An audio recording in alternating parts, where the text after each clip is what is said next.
That sticky note on the fridge hit me harder than anything could have. Bright pink, Emily's perfect handwriting, and just 23 words that erased 12 years of my life. Emily left for a couple of weeks to focus on herself and requested some space. I was standing there in my boxers and yesterday's work shirt, clutching my coffee like it was the only normal thing left in the world, which, I quickly realized, it was. I'm Ryan Harper. I fix cars. Not fancy, not glamorous, just honest, hard work. My hands are forever stained with motor oil, my back screams after crawling under engines, and more often than not I smell like WD-40 instead of cologne. Emily used to like that about me, the realness of it all. That was before yoga pants, green smoothies, and, apparently, personal trainers named Logan became more interesting than me. The house felt different.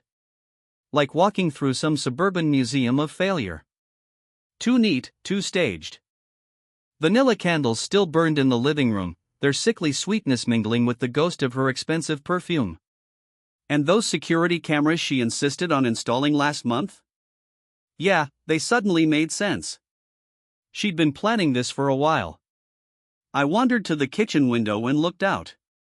Mrs. Thompson from next door was already half hidden behind her blinds.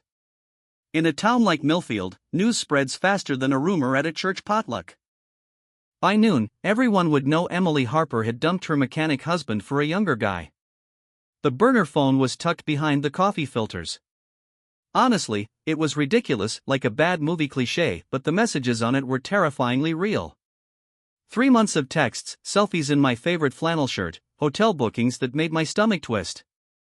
Logan Reed, 28, personal trainer at Elite Fitness, drives a leased Tesla, and specializes in helping married women find themselves. His Instagram was a non-stop feed of shirtless gym selfies and motivational quotes. The guy uses literally in every sentence and apparently thinks protein powder is a food group. Scrolling through their messages felt like swallowing knives. Emily was engaging in inappropriate conversations and making plans with someone else. The same woman who once said Logan looked like a Kendall with daddy issues was now calling him her soulmate. My phone buzzed. Tyler, my business partner. Saw Emily's car at the airport. Everything okay? I texted back, never better. She's on a journey of self-discovery. What kind of journey? The kind that ends in divorce papers. Then the house phone rang. Emily's voice, panicked and breathless, left a message on the machine. Ryan, I know you're there. Pick up. We need to talk like adults. I'm not the villain. We both know this marriage was dead. I just had the courage to act. Courage? That's what she calls leaving your husband a post-it. I poured another coffee and sat at the kitchen table, the one where we'd planned our life, debated kids, argued over money. Now it felt like proof of my own stupidity. How long had she been plotting this? How many friends knew? How many pitying glances had I walked past? The garage was the only place that still made sense. Harper's Auto Repair, my shop at the edge of town, was predictable. Engines break, you find the problem, you fix it. No hidden agendas, no mind games, just honest work. Tyler was there when I arrived, along with Ethan and Brandon, my other mechanics. 3 men who had been with me for years and understood what loyalty meant. Boss, Tyler said, avoiding eye contact. Heard about Emily. News travels fast. Mrs. Collins saw her loading suitcases at 5 this morning. Of course she did, I muttered. Mrs. Collins probably has a hotline to the town newspaper. So, what's the plan? Ethan asked. I looked at my guys. Tyler, always with a bad joke ready. Ethan, who could diagnose any engine problem by ear. Brandon, putting 2 kids through college on a mechanic's salary. These were my people, not Emily's wine and cheese crowd that always made me feel like the help at my own dinner parties. The plan? I said. We work. Same as always. Even as I said it, I knew everything had changed. Emily had made her choice. Now it was time for me to make mine. Would I be the victim, or something else? By lunch, my phone had 17 missed calls from Emily. I deleted them all without a second thought. The week-to-week rental above Mason's boxing gym smelled like sweat, broken dreams, and disinfectant. Thin walls meant I could hear every grunt, every punch against the heavy bag, every pep talk Mason gave to kids who thought fighting would save them. Perfect. Emily had been back for 3 days, and the panic in her voicemails was building beautifully. Logan had been delayed at customs, passport issues, apparently. Funny how a simple call to my buddy Colin, who works border security, could throw a wrench into that plan. I was nursing my coffee when Mrs. Thompson knocked, holding a casserole dish and grinning like she'd just hit the gossip jackpot. "Ryan, honey, I brought tuna noodle casserole. Thought you might need a little home cooking." Translation: I want details, and I'm bribing you with carbs. Thanks, Mrs. Thompson. Shame about Emily. Honestly, I always thought she was a little too full of herself anyway. Remember when Emily complained about my wind chimes being too loud? Wind chimes. Like the gentle clink of metal offended her delicate sensibilities. I let her rant. In a town like Millfield, Mrs. Thompson was a better PR firm than any professional I could hire. By evening, every coffee shop, hair salon, and church basement within 10 miles would know exactly how my marriage went off the rails. Of course, some folks already blamed me. "You drove her to it," they'd whisper. Mrs. Thompson watched me carefully, gauging my reaction. "All that work, and you never took her anywhere fancy," she said. I just shook my head. "Marge," I replied, "that man worked himself to the bone for that woman. And this is the thanks he gets?" She gave me a knowing look. "You need a lawyer," she continued. "My nephew Lucas handles divorces. Took his own wife to the cleaners after she ran off with her Pilates instructor. Got the house, the car, half her retirement fund. Remember that." I stored the advice in the back of my mind. Useful, maybe. After she left, I made my way to the gym. Mason was drilling a kid on footwork, shouting combinations over the thump of heavy bags. Mason had been a semi-pro boxer until a detached retina ended his career. Now he taught kids and frustrated middle-aged guys like me, anyone who needed to hit something without breaking the law. "Harper," he barked. "You look like crap. Feel worse? Good. Anger sharpens focus. Get changed." 20 minutes later, I was throwing punches at the heavy bag, every strike releasing 12 years of bottled-up frustration. Each jab, hook, and uppercut carried a memory, Emily rolling her eyes when I tracked mud through the house, forgetting to mention dinner parties until the last minute, introducing me as just my husband like I was furniture with the ability to speak. "Your wife called," Mason said during my water break. "What? This morning?" I asked. "She wanted to check if you were losing it." I laughed. Considering the audacity? Pretty rational, if you ask me. Emily, worried about my mental state, the woman who had left me for a muscled Instagram influencer with the personality of a protein shake. "What did you tell her?" Mason asked. That if she really cared about my well-being, maybe she shouldn't have run off with some guy. He seemed more focused on appearance than character. I laughed despite myself. She probably hated that. Hung up, stormed off, but women like her always come back. They can't stand losing control of the narrative. Mason was right. Emily had spent our marriage managing my image, crafting me into the perfect, blue-collar husband she could parade around, rough around the edges, trainable, a project to show off. Look how I tamed him. Well, that project was officially cancelled. Walking back to my apartment, I saw it, my truck, sitting in the gym lot, spray-painted in bright red letters, "Not enough man." Rage hit me like a physical punch. This wasn't random vandalism, it was a message. Someone wanted me humiliated, stripped down to their idea of my failure. I called the police, mostly for a report, not for hope of justice. Officer Rivera showed up 20 minutes later, snapped photos, and asked the usual questions. "Any enemies? Anyone who might want to hurt you?" My wife left me for her personal trainer. "Take your pick," I said. Rivera nodded knowingly. He'd been through a divorce himself, another casualty in Millfield's graveyard of marriages. Could be random, he said, though his tone suggested otherwise. Might want cameras. And, Ryan, watch your back. Domestic situations can get ugly fast. After he left, I stood staring at my truck. $800 to fix the paint. Not money I wanted to pull from the business. But the real cost? Humiliation. Everyone who saw it would get the message loud and clear. Then my phone buzzed. Unknown number. How does it feel to lose everything? I froze. Emily? No, she's too blunt for games. Logan?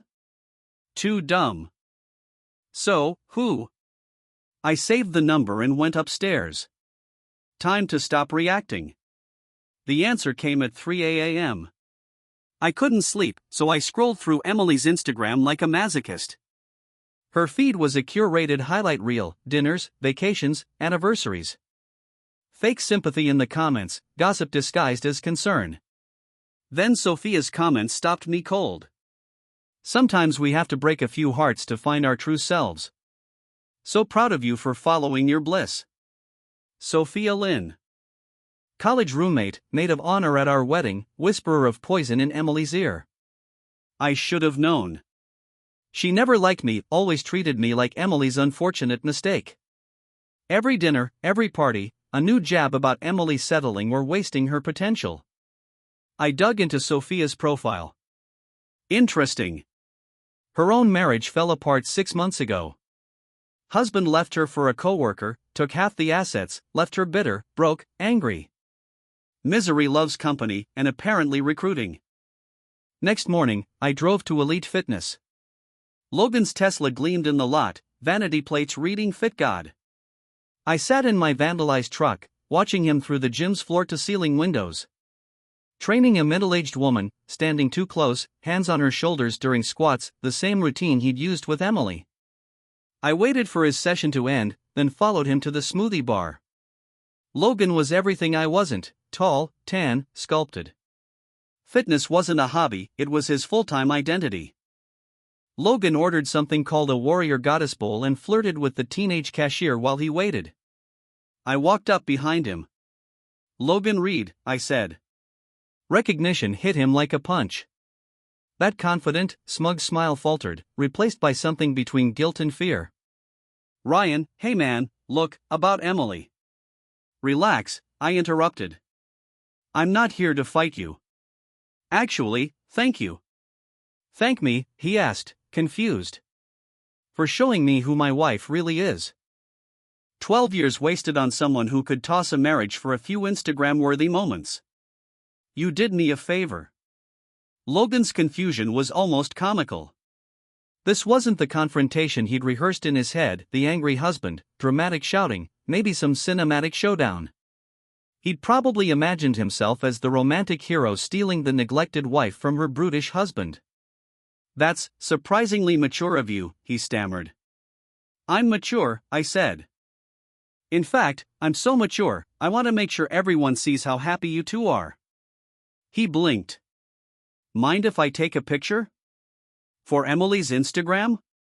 Before he could answer, I snapped a photo of him holding that ridiculous smoothie bowl, looking confused and slightly panicked. Later, I posted it on Emily's account with the caption, "When you find your soulmate, every moment is a celebration." #blessed #new beginnings. Comments poured in immediately. Her co-workers, book club friends, even her family, everyone watching her husband publicly celebrate her affair. Humiliation served perfectly. And I was just getting started. That afternoon, I paid a visit to Lucas Grant, Mrs. Thompson's nephew and Millfield's most aggressive divorce attorney. His office was above the hardware store, decorated with hunting trophies and law degrees from schools I'd never heard of. Mrs. Thompson says you need a good lawyer, Lucas said, leaning back in his chair. Also says your wife's stepping out with some pretty boy trainer. That's the situation. How long married? 12 years. Kids? No. Property? Houses in both names? I own my business outright. Lucas's eyes gleamed. Any proof of the affair? I laid out the burner phone, texts, selfies, hotel receipts. His grin widened. This is good. Real good. In this state, adultery affects asset division. We can make this very expensive for her. I don't want her money, I said. Then what? I want her to understand what it feels like to lose everything. Lucas leaned forward, intrigued. And how exactly do you plan to do that? I told him everything, Sophia, the social media campaign, my suspicions that this was all orchestrated. Lucas listened, nodding, taking notes. You know, he said when I finished, most guys in your situation just take their lumps, split the assets, move on. But you're thinking strategically. I've always been a problem solver, I said. Good. Because I've got ideas you'll like. We spent the next hour plotting a plan legally airtight, absolutely devastating. When I left, I felt something I hadn't felt in months, hope. My phone rang on the way back to the truck. Emily. Ryan, we need to talk. Do we? I said. That Instagram post, you mean the one celebrating your affair? You can't do things like that. It's humiliating. For who? I asked. For both of us. People are asking questions. My boss saw it. My mother called crying. Sounds like a personal problem to me. Ryan, please. I know you're hurt. But we're adults. We can handle this maturely. Like, leaving a note on the fridge. That kind of maturity. Silence. Then I want to come get my things. When? Tonight. 7 o'clock. Doors will be unlocked. After hanging up, I called Tyler. I need a favor. Bring Ethan and Brandon. We're going to have some fun. At 7 sharp, Emily arrived in her silver BMW, like she was sneaking onto a crime scene. She arrived with a friend for support.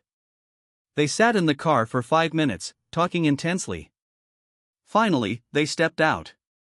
Emily moved toward the house cautiously, like a soldier entering enemy territory. Sophia lingered, phone in hand, ready to call for help. What they didn't know, I'd spent the afternoon preparing. Locks changed, recording devices discreetly installed, legal, of course. And my audience was waiting, Tyler, Ethan, and Brandon, pretending to work on an engine in the garage. Mrs. Thompson was conveniently watering her garden. Officer Rivera was patrolling nearby, thanks to a suspicious activity call I'd made earlier. Emily knocked. I answered slowly.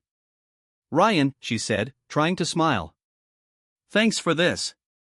I know it's awkward, come on in, both of you. Sophia followed, eyes darting as if expecting an ambush. Blonde highlights sharp, recently divorced, clearly ready for a fight. I just need some clothes and personal items, Emily said. I won't take anything that's not mine. Take whatever you want, I said. I'm not attached to any of it anymore. She blinked, surprised at my calm, detached tone.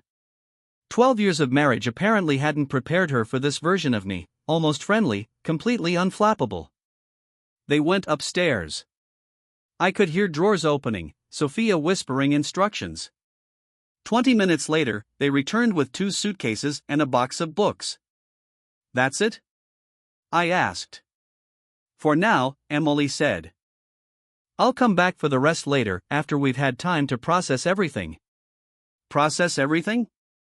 I repeated, incredulous. Is that what we're calling it? Ryan, I know you're angry. I'm not angry, Emily. I'm grateful, I said, letting it hang like a brick. Sophia stepped forward, stiff as a board. Grateful for the wake-up call, I continued. For showing me what my life really was. For giving me the chance to start over, with someone who actually wants me. Someone. Emily snapped, her voice sharp and brittle. You're already seeing someone. Let's call it, exploring my options, I said. Plenty of women out there appreciate a man with a steady job and a functioning brain. It was a lie, but a good one. I could see it hitting her exactly where I wanted, her ego, her sense of control, the assumption that I'd sit around waiting while she played life coach to herself. Who? Sophia demanded. That's none of your business, I said. Though I do appreciate the advice you gave Emily. Really cleared things up. Sophia went pale. What advice? Oh, come on, about following her bliss, not settling, being with someone better than a blue-collar husband who'll never make your social circle approve. Remember?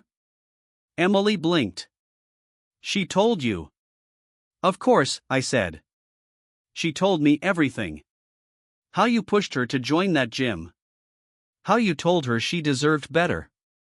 How you helped her think she was wasting her life with someone beneath her station. Emily's composure cracked. She looked between us, confusion creeping in. Sophia, what is he talking about? Nothing. Sophia said, stumbling. He's trying to cause trouble.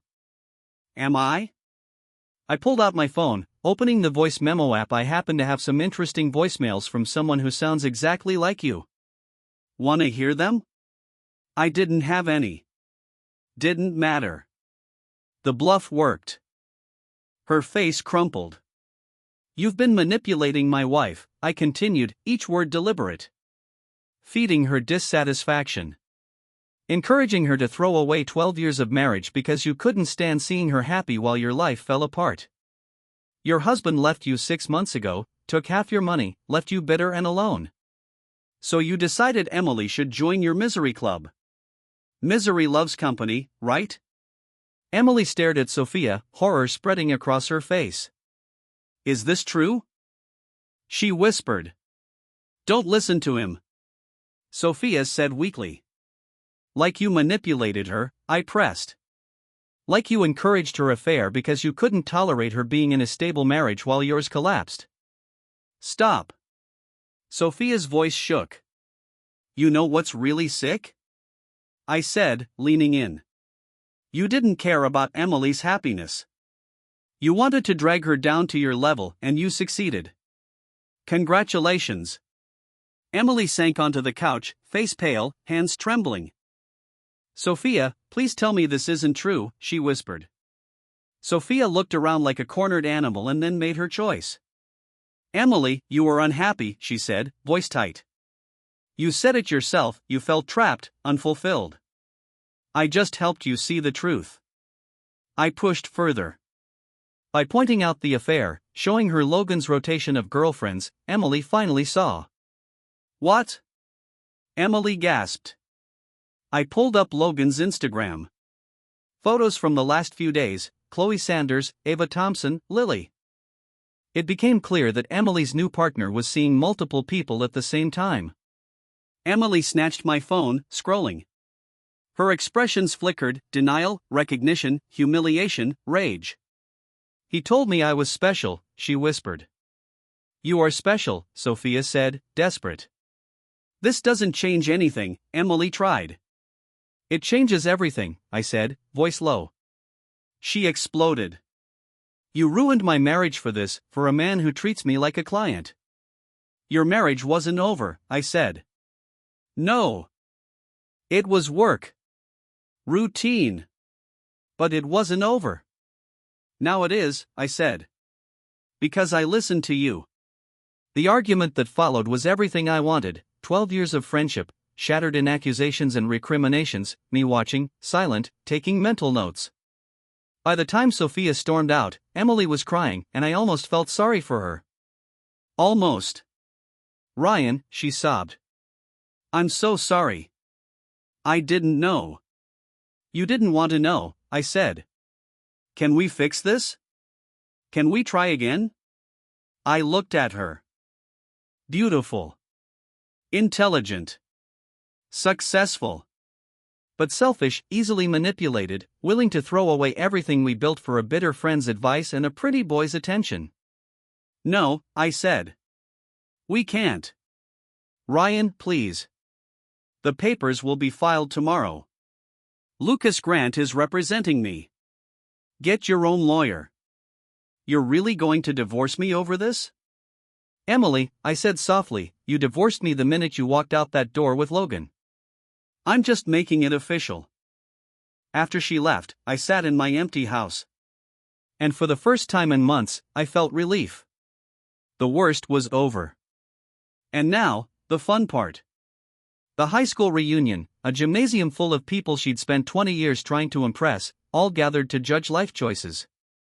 6 weeks after our confrontation, divorce papers filed, assets being divided, Emily's carefully curated life unraveling like clockwork. Logan dumped her the day after I exposed his rotation. Her PR job was on thin ice, her personal drama spilling into professional life. Sophia had moved to Phoenix, taking her toxic influence with her. Me? I thrived. The shop was busier than ever. Being the wronged husband in a small-town scandal was very good for business. And I'd lost 15 pounds working out at Mason's gym. I felt exactly where I was supposed to be. I'd been on a few dates since the divorce. Nothing serious, just enough to remind me that not every woman saw me as a project to fix. The reunion was at Millfield High, same gym where Emily had been homecoming queen and I had been the guy fixing the sound system for school plays. Funny how life circles back. I arrived a little late, wearing a new suit that actually fit and feeling better than I had in years. The gym was transformed, balloons and streamers in the school colors, round tables spread across the basketball court, a DJ spinning hits from our graduation year. And there she was, Emily, standing near the punch bowl, her smile tight, her eyes frantic. She looked thinner, but not in a healthy way. Stress had carved her face, heartbreak had added shadows under her eyes.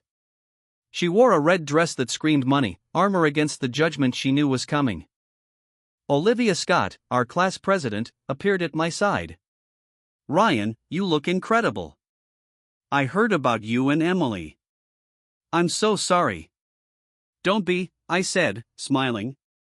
Honestly? Best thing that ever happened to me. Her eyes went wide. She hadn't expected that. Really? Yep.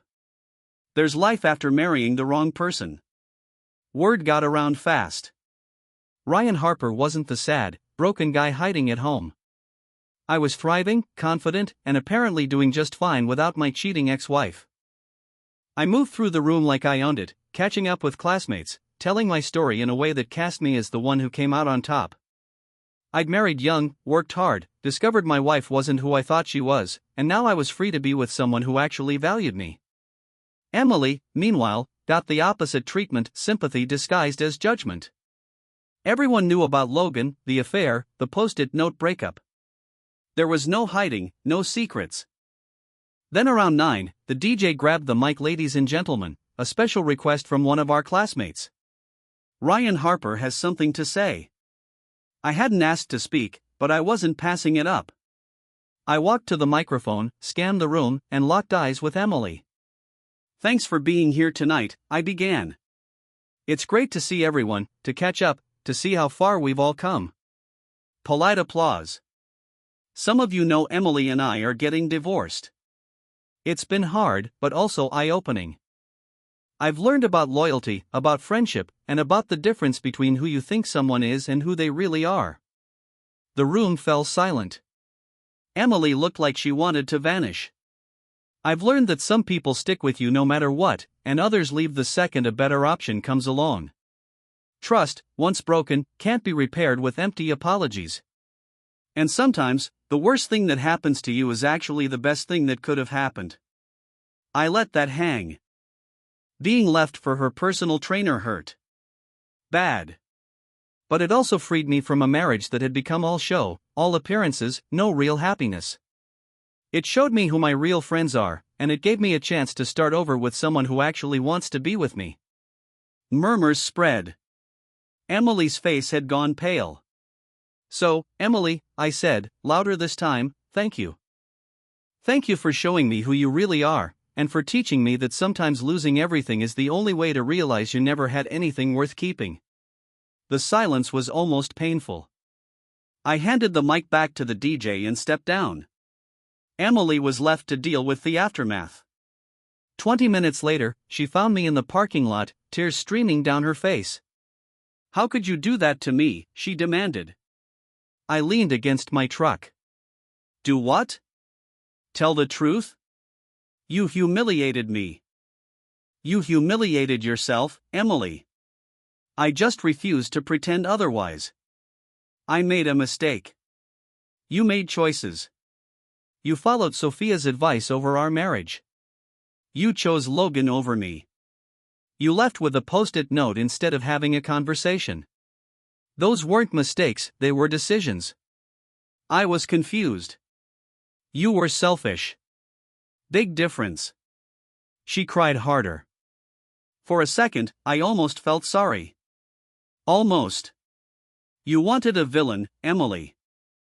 You needed me to be inadequate, the obstacle between you and your authentic life. Congratulations. I'm exactly the villain you made me. I got in my truck and drove off, leaving her in that expensive red dress, finally seeing what she'd lost. The next morning, Lucas called. Emily had agreed to all our terms, no contest, no alimony, clean split of assets. She just wanted it over. 6 months later, I sold the house and bought a cabin on Miller's Lake.